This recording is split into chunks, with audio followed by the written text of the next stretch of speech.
ஹாய்ங்க, எல்லோரும் எப்படி இருக்கீங்க? நான் சூப்பராக இருக்கேன். இந்த வீடியோவில் நான் உங்கள் கூட ஷேர் பண்ணக்கூடிய படம் என்னன்னு கேட்டிங்கன்னா, மொதராத்திரி.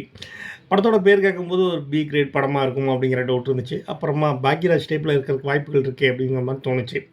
படம் பார்த்தேன். உண்மையிலேயே பாக்யராஜ் டைப் படம் தான். பாக்யராஜ் படத்தில் கூட சின்ன சின்ன சில்மிசங்கள்லாம் அவர் வச்சுருப்பார் கொஞ்சம் சுவாரஸ்யத்துக்காக.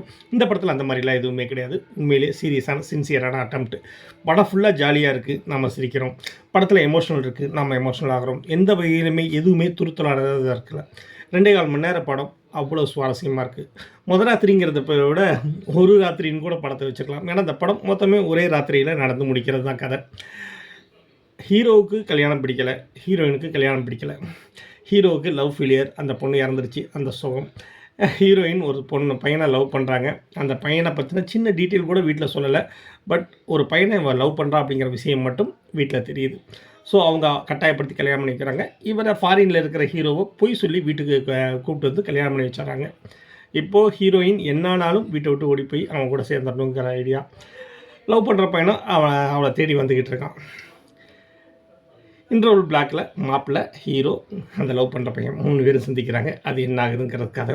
அதுக்கப்புறமா இன்டர்வலுக்கு மேலே இவங்கள் 2 பேத்துக்கான கதைகள். இந்த மாதிரி ரொம்ப ஜாலியாக, ரொம்ப எமோஷ்னலாக, மனசுக்கு நெருக்கமாக இந்த மாதிரி படமெல்லாம் பார்த்து ரொம்ப நாள் ஆச்சு இல்லைங்க. விசு மாதிரி, பாக்கியராஜ் மாதிரி, வி சேகர் மாதிரியான படங்கள் இப்போ வர்றதே இல்லை அப்படிங்கிற ஒரு குறைய நம்ம மனசுக்குள்ளே தோன்ற மாதிரியான படமாக தான் இது இருக்குது. உண்மையிலே நல்லா இருக்குங்க. அனிஸ்மா, பக்ஸு, ஏ வெங்கடேசன் இப்படி 1-2 பேர் தான் நமக்கு தெரிஞ்ச முகங்கள். மற்றவங்க ஹீரோவை நம்ம நிறைய படத்தில் பார்த்துருக்கோம். இன்ஃபேக்ட் எனக்கே அவர் பேர் தெரியல. ஆனால் அவ்வளோ நல்லா நடிச்சிருக்காரு. அவரோட அசைவுகள் எல்லாத்துலேயுமே ஒரு ரஜினியுடைய தன்மை இருக்குது, இயல்பாகவே இருக்குது. அது உறுத்தலால் இல்லை, நல்லா பண்ணியிருக்காரு. நிறைய படங்களை நம்ம பார்த்துருக்கக்கூடியது தான். எல்லாருமே நல்லா நடிச்சிருக்காங்க. நிறைய புதுமுகங்கள் இருக்குது. அவங்களுடைய குவாலிட்டி சூப்பராக இருக்குது. படத்தோட குவாலிட்டி நல்லா இருக்குது. பயங்கரமான செலவெல்லாம் எதுவுமே கிடையாது. ஒரு கல்யாண வீடு, நடு ரோடு, ஒரு ஆத்தோரத்தில் இருக்கக்கூடிய ஒரு கோயில், அவ்வளோதாங்க. சொல்ல மறந்துட்டேன். சேத்தன் ரொம்ப சீரியஸான ரோல்களே நடிச்சிட்டு இருந்த சேத்தன் இப்போ பார்த்திங்கன்னா கலகலன்னு ரோல் பண்ணுறாரு. மொத்த படத்தையும் தூக்கி சமைக்கிற அளவுக்கு கம்பீரமாக இருக்கார். உண்மையிலே அவருடைய கான்ஃபிடென்ட் இந்த படத்தோடைய தன்மையை தூக்கி நிறுத்து தான் சொல்ல முடியுது. மொதராத்திரி அவசியமாக பாருங்கள். உண்மையிலே ஜாலியாக இருக்கும். அதுவும் டாக்ஸிக் மாதிரியான ஒரு குப்பையை பார்த்துட்டு இந்த படத்தை பார்க்கும்போது அவ்வளோ நல்லா இருக்குது, அவ்வளோ ஹாப்பியாக இருக்குது. இந்த படத்துக்கெல்லாம் ஏன் இது ப்ரொமோஷன் எதுவுமே இல்லை அப்படின்னு கவலைப்படும்போது, இந்த படத்தை பார்த்திங்கன்னா சித்தாரா என்டர்டெயின்மெண்ட் தயார் பண்ணியிருக்காங்க. அவ்வளோ பெரிய நிறுவனம் ஒரு சின்ன கண்டென்ட்டை நம்பி தயார் பண்ணியிருக்காங்கிறது எவ்வளோ பெரிய விஷயம். மவுத் டாக்லேயே இந்த படம் ஓடிடும்னு நினைக்கிறேன். பார்ப்போம் எப்படி இருக்குங்கிறது.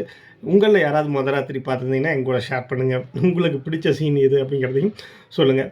எனக்கு ஹீரோயின் வீட்டை விட்டு ஓடி போகிற சீன் அவ்வளோ பிடிக்கும். அப்புறமா விரக்தியோட உச்சத்தில் ஹீரோயின் குத்தாட்டம் போகிறது கல்யாண விசேஷத்தில்.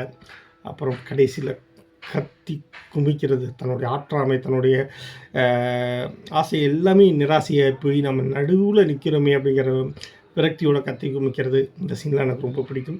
நான் இந்த சீன்லாம் பிடிக்கும் அப்படின்னு சொன்னதுனால படம் ரொம்ப சீரியஸாக போகணும், கண்டென்ட் ஓரியண்ட்டாக இருக்கும்போதுலாம் நினைக்காதீங்க. கலகலன்னு சிரிச்சுக்கிட்டே பார்க்கக்கூடிய ஒரு படமாக தான் இந்த படம் இருக்கும். நீங்கள் பாருங்கள், பார்த்துட்டு எனக்கு சொல்லுங்கள். Thank you so much.